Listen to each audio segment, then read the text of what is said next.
Hey guys, இன்றைக்கி simple kesari தான் பண்ண போகிறோம். ஸோ அதுக்கு ரவா அண்ட் கீ வந்து 1:1 ரேஷியோ. பட் நான் இன்றைக்கி ½ கப் கீ தான் ஆட் பண்ணுறேன்.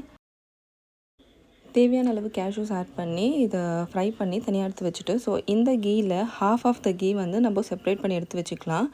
அண்ட் இப்போது 1 கப் ரவா வந்து நான் ஆட் பண்ணி இதை நல்லா அந்த கீலேயே வறுத்து எடுத்து வச்சுக்கலாம். ஸோ இப்போ வந்து லோ ஃப்ளேமில் தான் இருக்கணும்.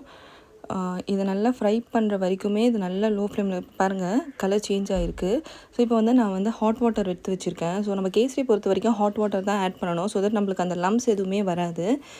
ஒரு கையில் மிக்ஸ் பண்ணிவிட்டு இன்னொரு கையில் வந்து ஹாட் வாட்டர் ஆட் பண்ணிக்கோங்க. 1 கப் ஆஃப் ரவாக்கு வந்து 2 கப் ஆஃப் வாட்டர் வந்து தாராளமாக ஆட் பண்ணலாம். அண்ட் இந்த கேசரி வந்து ரொம்பவே சட்டில்டாக இருக்கும். ஸோ எந்த எசன்ஸுமே ஆட் பண்ணல நான் இதில். ஸோ அதனால தான் இதுக்கு சிம்பிள் கேசரின்னு வந்து நான் நேம் வச்சுருக்கேன். இப்போ பாருங்கள், இதை நல்லா மிக்ஸ் பண்ணிகிட்டே இருக்கணும். மிக்ஸ் பண்ணும்போது ஓரளவுக்கு அந்த ரவா வந்து குக் ஆகிடும். ஸோ இப்போ வந்து 1 கப் ரவாக்கு 1 கப் வந்து நான் சுகர் ஆட் பண்ணுறேன். சுகர் வந்து உங்களுக்கு அதிகமாக தேவைப்படுது அப்படின்னா 1.5 கப் கூட நீங்கள் வந்து ஆட் பண்ணிக்கலாம்.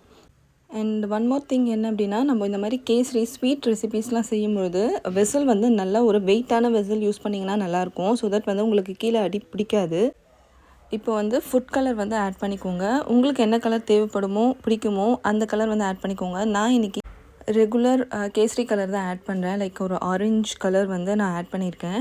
ஸோ இது போட்டுட்டு நல்லா மிக்ஸ் பண்ணிக்கோங்க. அண்ட் இம்பார்ட்டண்ட் திங் என்ன அப்படின்னா, நம்ம வந்து இதை மீடியம் ஃப்ளேம்லேயே தான் வச்சு இதை குக் பண்ணணும். ஹை ஃப்ளேமில் வச்சிங்க அப்படின்னா வந்து அது வந்து கீழே அடி பிடிச்சிரும். இப்போ பாருங்கள், இதுதான் வந்து பர்ஃபெக்டான கன்சிஸ்டன்சி. அந்த சுகர் எல்லாமே மெல்ட் ஆகியிருக்கு. இப்போ பாருங்கள், எடுத்து இப்படி போர் பண்ணோம் அப்படின்னா அது இந்த அளவுக்கு இந்த கன்சிஸ்டன்சியில் இருக்கணும். இப்போ வந்து நான் ஏலக்காய் வந்து இடித்து ஆட் பண்ணியிருக்கேன். அண்ட் அந்த ஃப்ரை பண்ணி வச்சுருந்தோம் இல்லையா கேஷ்யூஸ், அதை ஆட் பண்ணிவிட்டு இப்போ மிக்ஸ் பண்ணணுன்றதுலாம் கிடையாது. ஸோ நம்ம ஆல்ரெடி எடுத்து வச்சுருந்த அந்த கீ பேலன்ஸ் கீ எடுத்து மேலே வந்து ஊற்றிட்டு ஜஸ்ட் ஒரு மிக்ஸ் கொடுத்துட்டு கவர் பண்ணி ஒரு 2 மினிட்ஸ் ஃபுல் லோ ஃப்ளேமில் வச்சுடுங்க. லோ ஃப்ளேமில் வச்சுட்டு கவர் பண்ணி வச்சுடுங்க. ஸோ தட் வந்து அதுக்கு உள்ளே இருந்த கீ வந்து எல்லாமே ஊஸ் அவுட் ஆகி வெளியே வரும்.